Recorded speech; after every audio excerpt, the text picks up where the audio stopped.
What's up mga ka-Berks?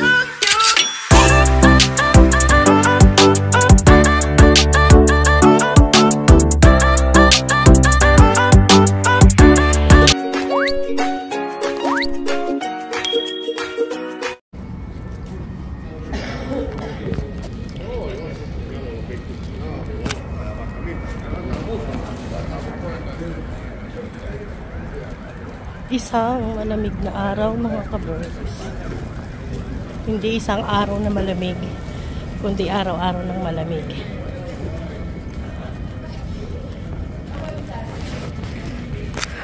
Pansin niyo yung mga tao, puro naka-jacket na.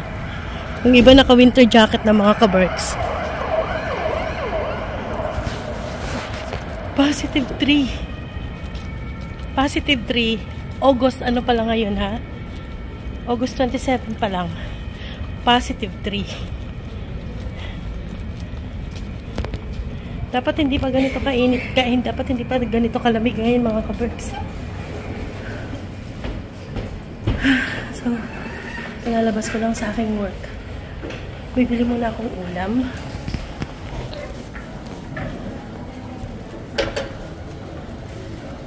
So, bibili tayo ng pampalakas ng katawan ng inyong ka-Berks.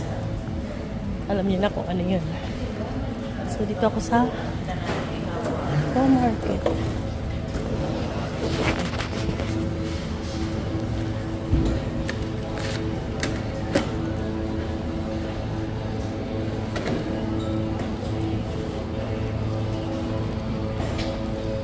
Bibili lang ako ng mga ilang klaseng ulam.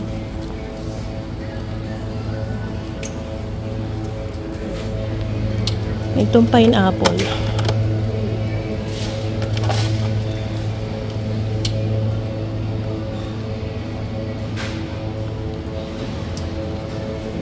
Ay, nagmahal na yung cherry, oh. Ang tamis yan mga ka-Berks. Yan. Pagka ganyan na kulay brown, matamis yan. Pero konti lang, oh. Wala silang strawberry na malaking ano. Tingnan nyo tong edible na edible na bulaklak. Yan, o. Ginagamit to sa pagdi-decorate nila dito ng mga cake. Pero ito ay edible.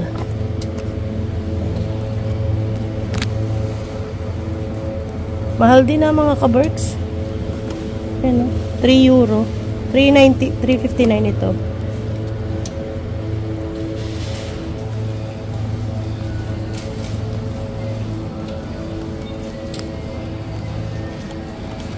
Pag di kami nakakapunta doon sa parang palengke ng tindahan ng mga karne, dito ako namimili. Yung mga paunti-unti lang. Co-market.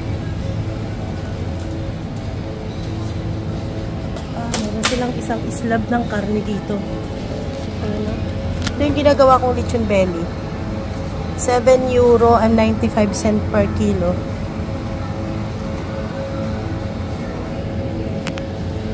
Pero ang bibilhin ko ay maliit lang.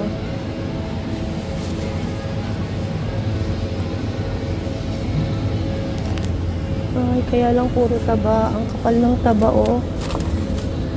Ayoko ng ganitong malaki ang taba. Baka ito na lang ang bilhin ko. Aha. Kaya lang ang laki. 4 na kilo. Ito. 3 kilos. Ito na lang ang bibilhin ko. 3.9 kilograms. Ito na lang. Pang matagalan na ulam yan. And then yung mga chicken wings. Ayan.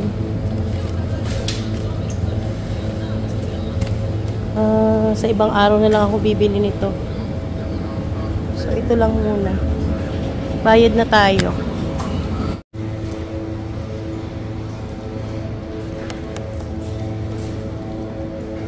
Tingnan nyo yung pumpkin. Kaya lang di ko alam kung kapareho to ng pumpkin natin. Gusto ko siyang itry. Itong maliit. 1.99 yung kilo. €1.99. Try ko to. Number 186.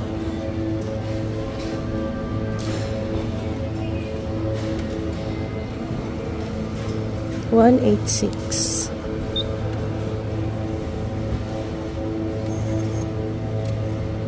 So, mura lang siya. €2 lang to. Kuhanin ko to.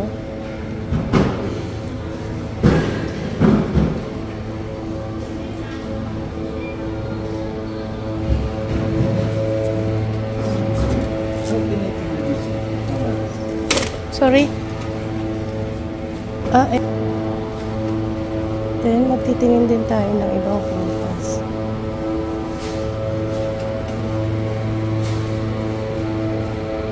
Gahanap akong celery. Wala silang celery. Tignan yung mga kaberks, oh. Balimbing, karambola. 29.90 per kilo. Timbangin natin yung isang peraso kung magkano, mga kaberks. So, ay siya 202. Ay, may presyo na pala. May presyo na pala yan, oh. €2.84. So, ibig sabihin, almost 300 tong isa. Tama ba? Almost 200 pala. Ay, sa amin mga kaberks, tinutuka lang to ng manok pag nalaglag sa lupa. Mahal, no? Tapos ito, may mga ganito din sa atin. Sa gubat. Wala silang celery. So, ito na muna ang aking nabili. Mamaya na ako mamimili ulit.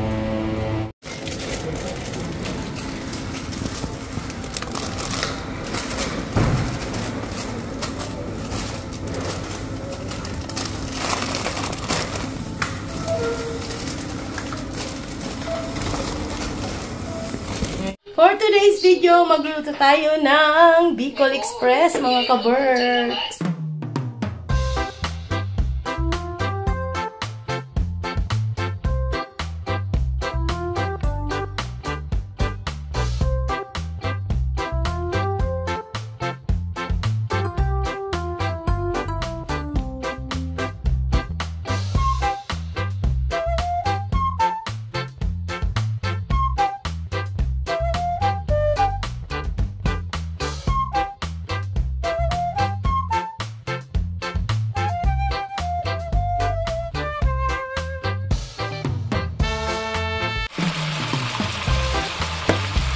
Siguro natin ang paminta.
Kain na tayo, love.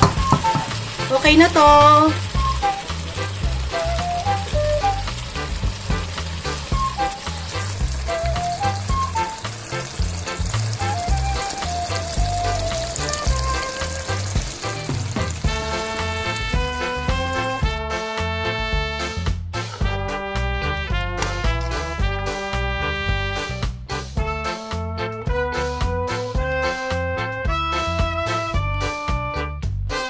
One hour later. So yun mga ka-Berks. Oh yan oh. Yan. Tingnan mo.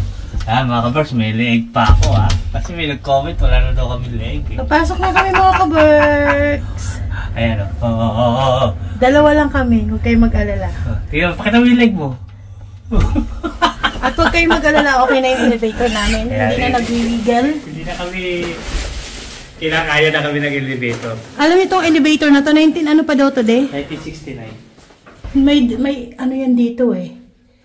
Ayan, 1966. Ah, saan? Ayun sa taas. Saan? 1966. Ah, ito, yan. Yung elevator na to ay... Ayan o. 1966 pa. Kaya sabi nung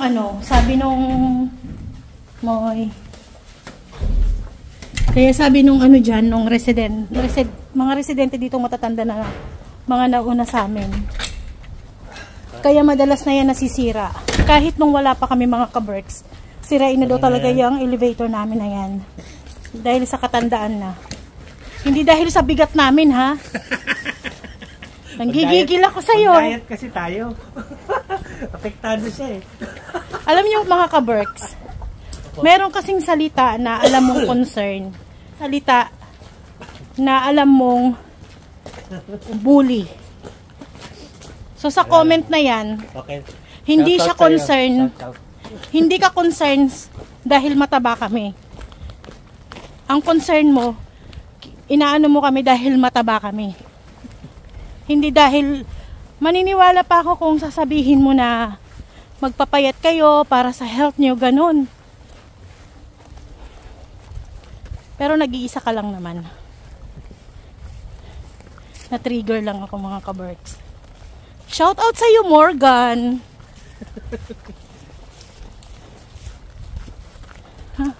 Pasok na kami mga ka-Berks. Sa totoo lang mga ka-Berks. Sabi sa kanya, huwag niya pinapatulan yung mga gano'n kasi nakakasira lang ng araw yun. Hindi kasi ano. Nakakapangit yun. Hindi. Hindi ko siya pinapatulan dahil ano. Kino-call out ko lang siya para hindi niya gawin sa iba. Kasi hindi lang yun yung comment niya sa atin, de. Lima yung comment natin na... May mga comment siya na talagang hindi maganda ang comment niya. So that means, dito lang ako nag-comment.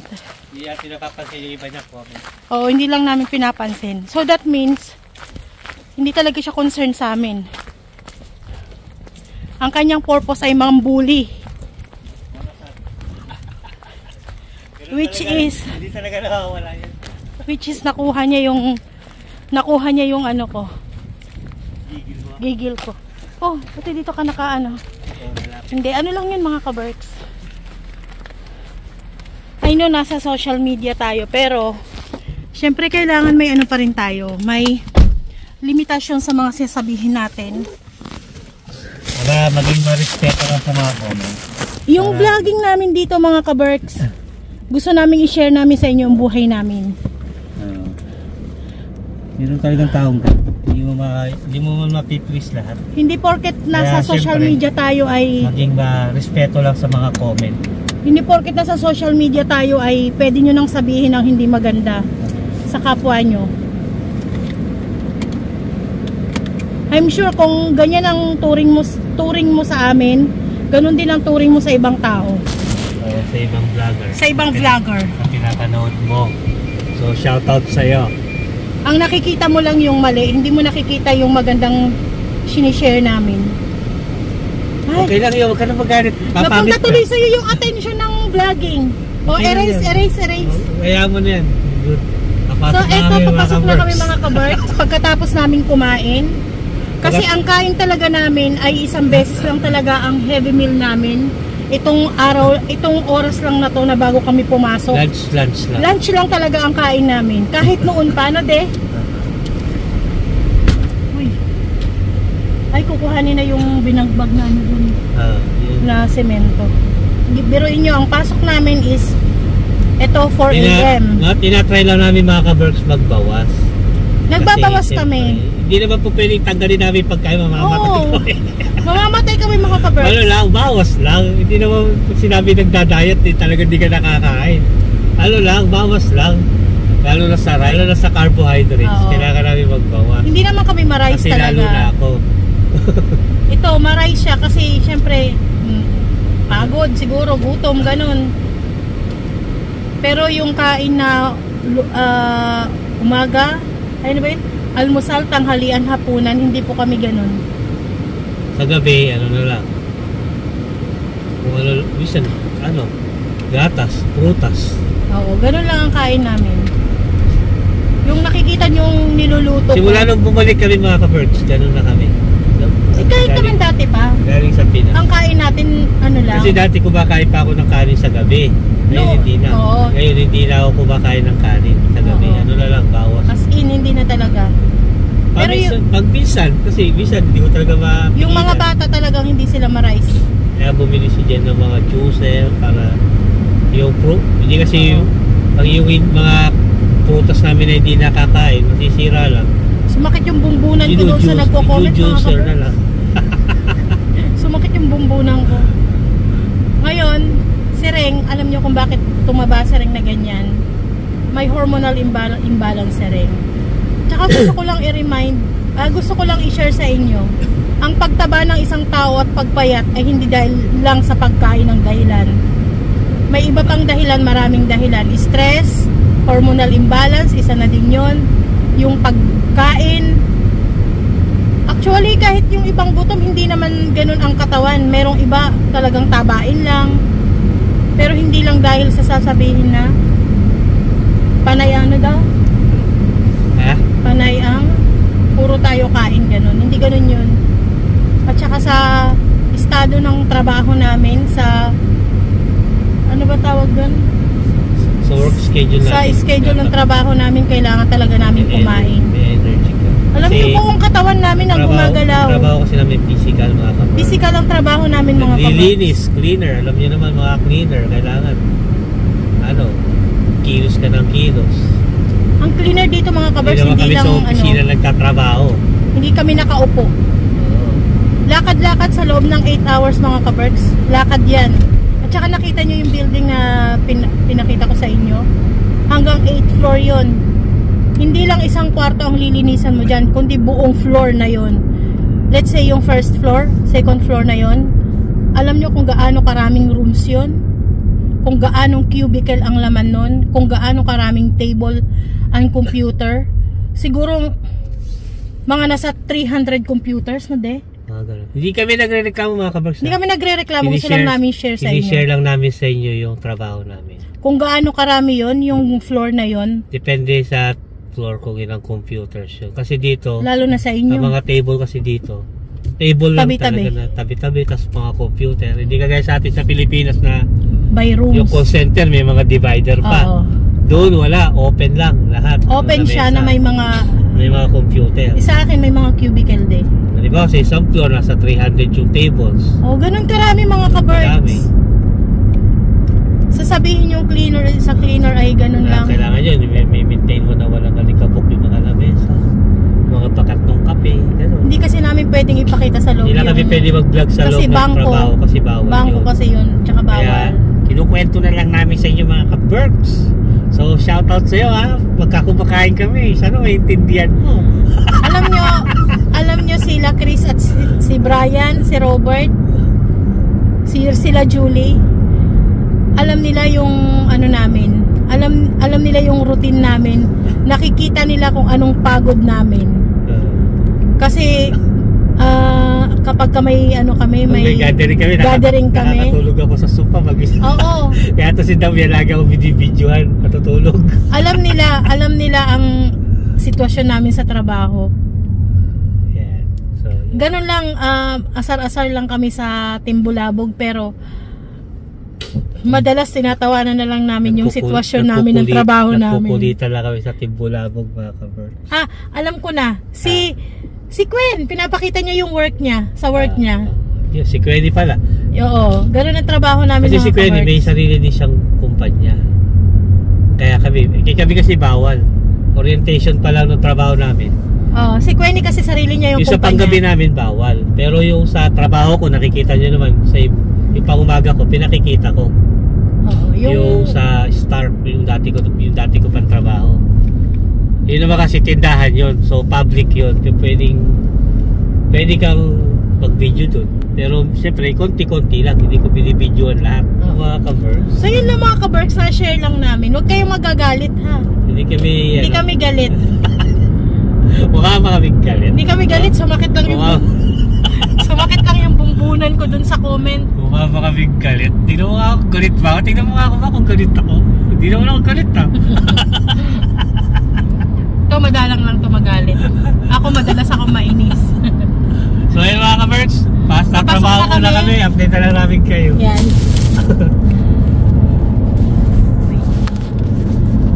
So ang aming trabaho ngayon ay yung panggabi, yung pang 2 to 10.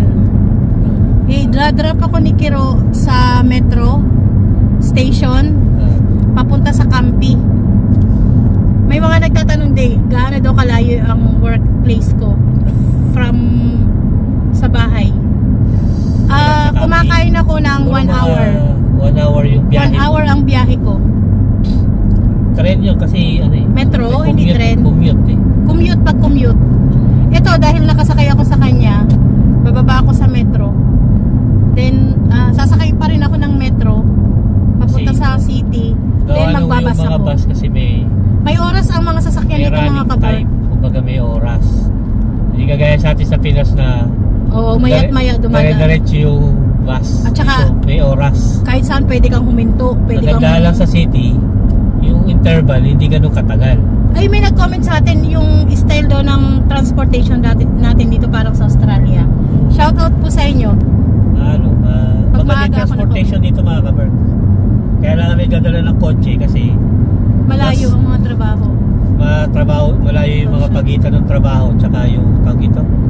Kailangan time consuming kasi pagka nagbabiyahe ako, lalo na yung trabaho ko.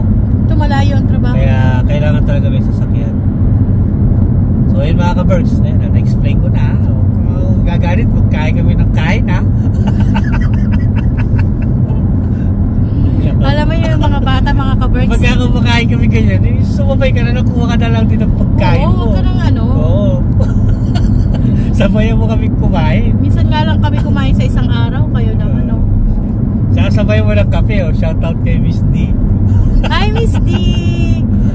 Si Miss D laging nagkakape. Laging nagkakape. Sana huwag ka nervousin Miss D ha. Hindi. Bali ka nagkakape ha. Hindi natin alam kung taga saan si Miss D Minsan ayain ka namin magkape pag nasa Pilipinas kami. Magkakape. Ito, magkakasundo kayo sa kape nito. Ito, ang tumatakbo sa dugo nito, kape. Grabe ka naman. Ilang beses ka nagkakape sa isang araw? 2-3. Hindi lang. Pag nandun ka pa sa office. So yun lang mga ka-Berks, malapit na akong bumaba. Huwag ka na Saka magalit tama. ha. Sige na. Mga ka-Berks, update na lang namin kayo. Bye!